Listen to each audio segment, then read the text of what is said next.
जंगल में एक कौवा और हिरन रहते थे। दोनों में गाढ़ी मित्रता थी। अक्सर दोनों साथ रहते और मुसीबत के समय एक दूसरे का साथ देते। हिरन हट्टा कट्ठा और मांसल था।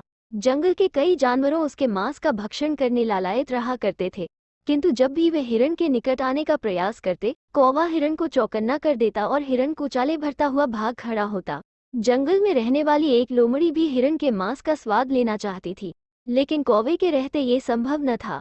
एक दिन उसने सोचा, क्यों ना हिरन से मित्रता कर उसका विश्वास प्राप्त कर लूं।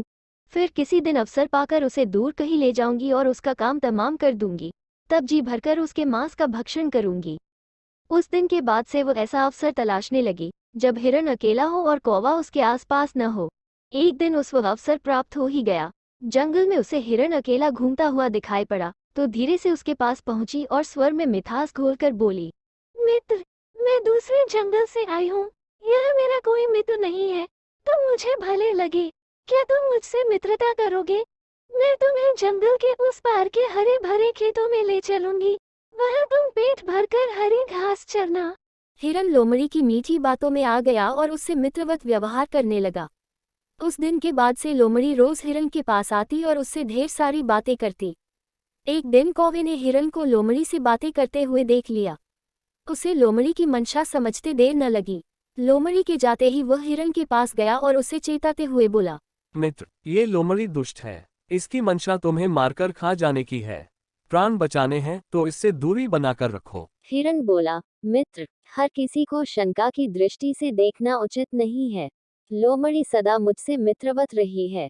विश्वास करो, वह शत्रु नहीं, मित्र है। उसके द्वारा मुझे हानि पहुंचाने का प्रश्न ही नहीं उठता।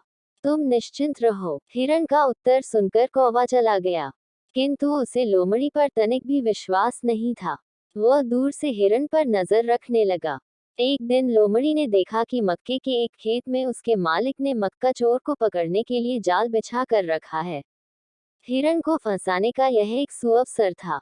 लोमड़ी तुरंत हिरन के पास गई और बोली, मित्र, आज मैं तुम्हें मक्के के खेत में ले चलती हूँ। हिरन सहर्ष तैयार हो गया। दोनों जंगल के पास स्थित मक्के के खेत में पहुंचे, किंतु खेत में प्रवेश करते ही हिरन खेत के मालिक द्वारा बिछाए जाल में फंस गया। उसने निकलने का बहुत प्रयास किया, किंतु सफल नहीं हो सका। उसने लोमड़ी से सहायता की गुहार लगाई, लेकिन लोमड़ी तो इस फिराक में थी कि कब खेत का मालिक हिरन को मारे और वह भी अवसर देखकर उसका मांस चख सके।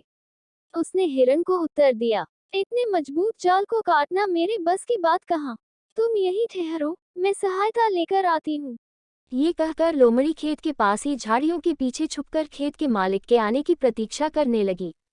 इधर जंगल में अपने मित्र हिरन को न पाकर कौवा खोजबीन करता हुआ मक्के के खेत में आ पहुंचा। वहां हिरन को जाल में फंसा देख वह उसके पास गया और बोला, मित्र, चिंता मत करो, मैं तुम्हारे साथ हूँ। मैं तुम्हारे प्राणों की रक्षा करूंगा। अब तुम ठीक वैसा करो जैसा मैं कहता हूँ। सांस रोककर बिना हिले डुले जमीन पर ऐसे पड़ जाओ मानो तुम में जान ही नहीं है। खेत का मालिक तुम्हें मरा समझकर ज्यों ही जाल हटाएगा, मैं आवाज देकर तुम्हें इशारा करूं दूंगा। बिना एक क्षण गनवाए तुम भाग खड़े होना। हिरन ने वैसा ही किया। खेत के मालिक ने उसे मरा जानकर जैसे ही जाल हटाया, कौवे ने इशारा कर दिया और इशारा मिलते ही हिरन भाग खड़ा हुआ। हिरन को भागता देख खेत के मालिक ने हाथ में पकड़ी कुल्हाड़ी पूरे बल से उसकी ओर फेंकी, किंतु हिरन बहुत दूर निकल चुका था। वह कुल्हाड़ी झाड़ी के पीछे छुपी लोमड़ी के सिर पर जाकर लगी और वो वहीं ढेर हो गई। लोमड़ी को अपनी दुष्टता का फल मिल चुका था। सीख, मॉरल ऑफ द स्टोरी, मित्र का चुनाव करते समय हमेशा सावधानी रखो। कभी भी किसी अजनबी पर आंख मूंद कर विश्वास न करो।